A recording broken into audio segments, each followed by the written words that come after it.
Hey everybody, and welcome back to another amazing episode of Fast Charging with B&B. I'm Brian, And I'm Bear. and today we're doing another installment in our Is Doomed series. Today we're talking about a little company called Rivian. They make a truck, they make an SUV, but do they make sense and do they make money? That's what we're going to discuss today. Do they make money? Yeah, well, we'll get to that. Starting with the engineering, I, once again, am just looking at the video from Sandy Monroe. Not from Sandy himself, but from Monroe and Associates. Sandy is a big fan of this car. His wife has one. What do you think of the engineering? What's your take? I love it. I love what they've done. My only negative that I have on the vehicle is the size. It's more of a Honda Ridgeline size pickup truck. So, that's not great. But the engineering, I think, is really, really good. They've made a pickup truck actually look good. Instead of just changing the grill out, every truck you see is fairly the same as far as looks. You just put a different grill on it. The bed on every pickup truck is the same. They're trying to get a little. Other companies are trying to get a little witty with the tailgate, but Rivian went ahead and put that whole tunnel thing where you can store dead bodies and stuff like that in, which is very useful for getting people across the border also. Super clever. Yes. Yeah. I like it. I like it. I would say on the engineering front, my first instinct would be because it's overly complicated, there's a lot of things that were overbuilt or over-engineered, structures that ended up being redundant, I would knock it down for that. But I'm going to bump it back up. I'm not going to knock it up, that's for sure.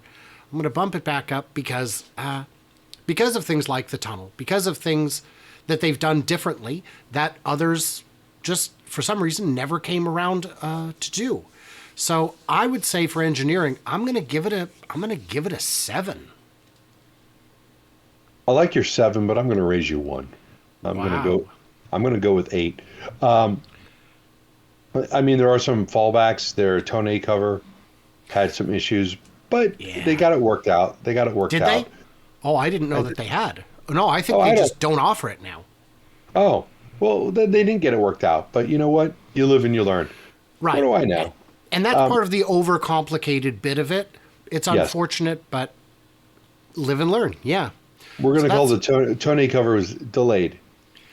I don't know if it's fixable, but, Of course it's fixable. So now the question is demand. How are we feeling about demand for $80,000 to $100,000 trucks?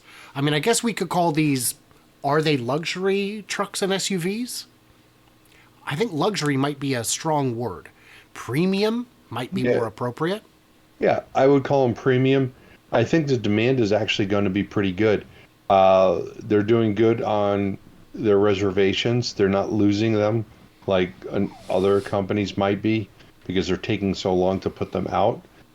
So this is $80,000 to $100,000 is affordable, or I shouldn't say affordable, is equivalent to other pickup trucks out there right now. If you want to go buy yourself an F-150, you're going to be at $80,000. You want an F-150 Lightning, you're going to be over $100,000. Yeah. So the price is comparable. So you're in the right price range for your competitors who are still running on gas. Yes. And trucks, a lot of people don't realize just how expensive a truck is. Even a bare bones base model truck is expensive because it has a lot of utility, a lot of capability, and a lot of just atoms that went into making it. So for demand, what are you giving them on a scale of 1 to 10? 8. Really? Oh, I'm gonna go. I'm saying 6 because I don't think I don't know that the market can necessarily handle so many competitors in the 100,000 range. I think it's obviously they're going to just peel off from companies that haven't made a truck yet, like Dodge, that showed us the world's most beautiful pickup truck, and then said, "Joking," and they pulled it back. Um, the Silverado is going to be a beautiful truck, and I have a feeling they're going to probably offer it in something other than white. So that should be that should be good. They're all going to be blue, I think. By the way, So then we've got, let's see here, Tesla versus Rivian, two popular EV makers, one winning stock. Now we're talking about cost controls. So how's Rivian's cost controls doing? I don't think that they're doing too well. No, they're down. It's something like negative 240% margin on each truck. It costs them, I had it on here, but it's genuinely, their cost control is unfathomably bad. They are losing so much money on everyone they sell because it's a complicated, capable truck. And that costs a lot of money. That costs more than $80,000 to build. So for their cost controls, apologies to Mr. Scoringe, but I got to give them like a 1 or a 2. I'm thinking probably I'm going to put down 2. What do you think? I figured you'd go with 1 and I'd go with 2, but you went with 2, so I'm going to still go with 2 because that's what it is. They've got a lot to work on with that, and I think that they're making progress on that. They are just throwing these trucks out there. I'm seeing them everywhere. I'm seeing the R1Ss now all the time. So the trucks are getting made and they're getting produced, and the more you make and the more you produce and the quicker you can get your line going, the more you're going to get your cost controls under control. Yeah. And boy, they've just really got to... They know what they're doing, and they know what they need to do. So hopefully that's enough. The next question is cash on hand. Rivian lost $1.7 billion in 3 months. Here's why that may not be a problem. Well, I guess one reason for that would be they have deep-pocketed investors in folks like Amazon. And is Ford still in there, or did they withdraw? Do you remember? I think they bailed probably at the right time to make some money, to have a profitable quarter, just like I did. But I do see, I don't know about your neck of the woods, but I see the Amazon trucks every day. Every single day I see them. There's been days where I've seen 4 or 5 at the same time because they're leaving the hub and they're all going out and doing their daily thing. I have not seen any of them stuck on the side of the road. Amazon ordered, I think, 100,000 of them. So that is got to be a place where they're making some cash also. So I don't see them on the road because I am 50 miles from the Amazon hub, and that is too far for the round trip plus the local deliveries. But I have seen them, just not in my town yet. I can see them at night when they're coming back, like a couple of months ago when it was getting darker earlier. I'd be on the freeway, and the lights with the horseshoe is just so obvious and you could see them miles away with their taillights. You could see 3 or 4 of them just going down the road. You're like, oh, Amazon's Rivian truck right there. Well, and that's the other thing is I've seen Rivians the other direction on the highway at night because their headlights are so distinctive. And I think that's very clever marketing, whether intentional or not. I assume it's intentional. I would assume it is because people go, what the hell is that? And at some point they figure it out and they go, that's cool stuff. So Rivian shares, let's see, this is March. So Rivian shares fell as EV maker looks to raise $1.3 billion amid growing demand concerns. I don't know if the demand is the big concern, but they are planning to raise money because they know their runway is getting short.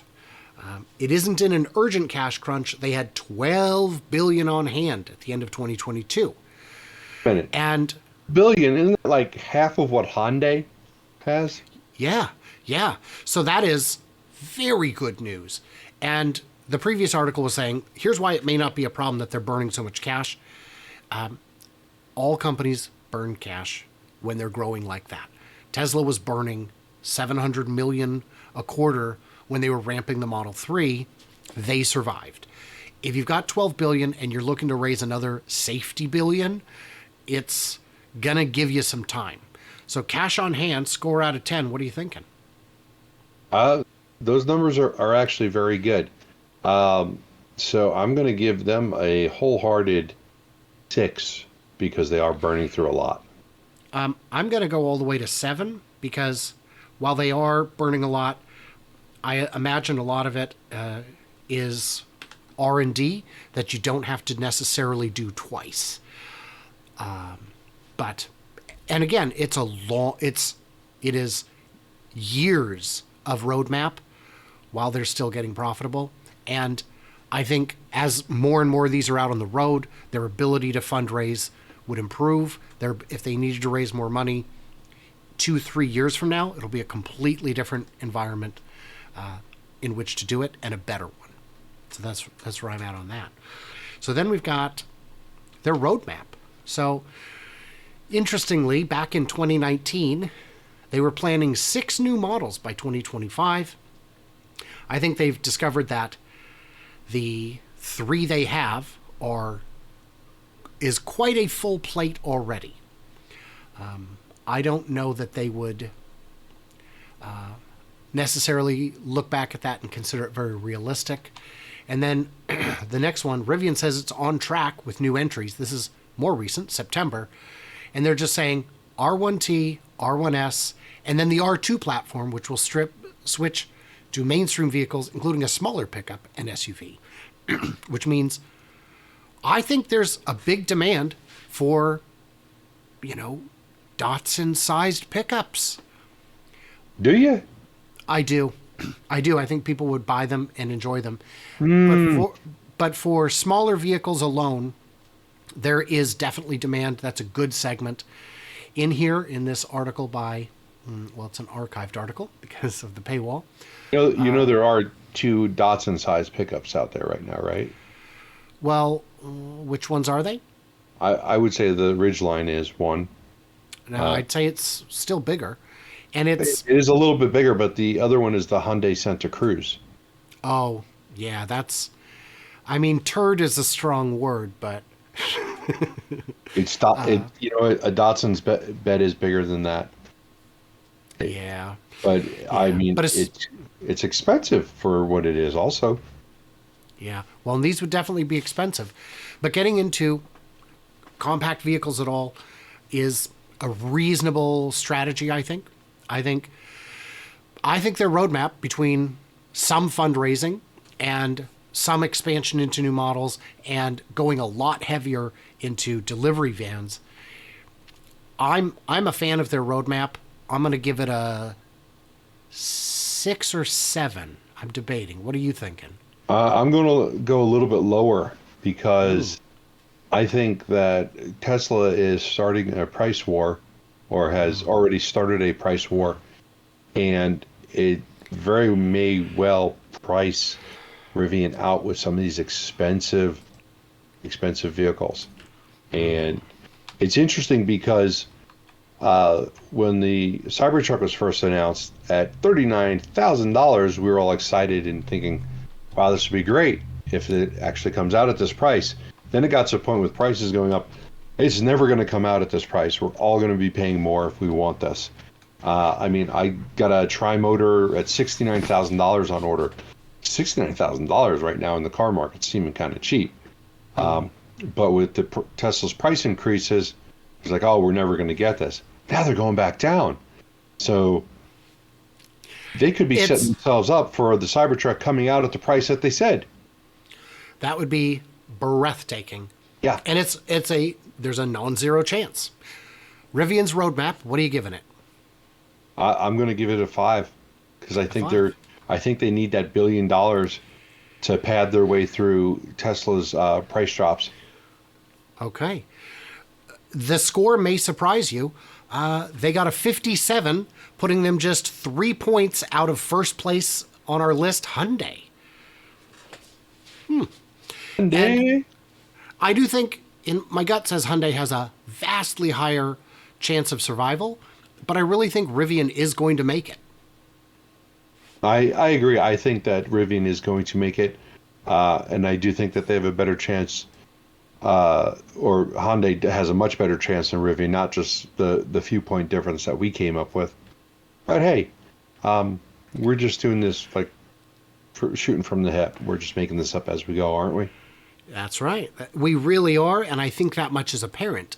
Yeah. I did want to say a quick thanks to my patrons who get early access in many cases, an ad-free experience in many cases, keep the lights on in every case, and thank you guys so much for that.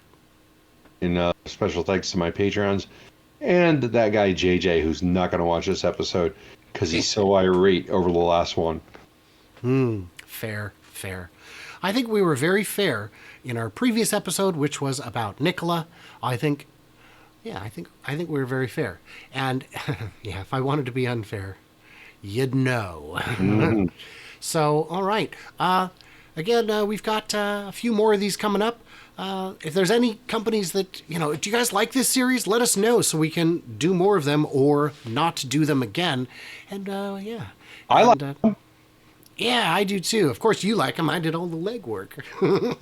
You did more than the legwork. You did all the work. And just so you know that Brian spent a lot of time putting this all together. And I did about 0%. So Brian gets a lot of credit for this.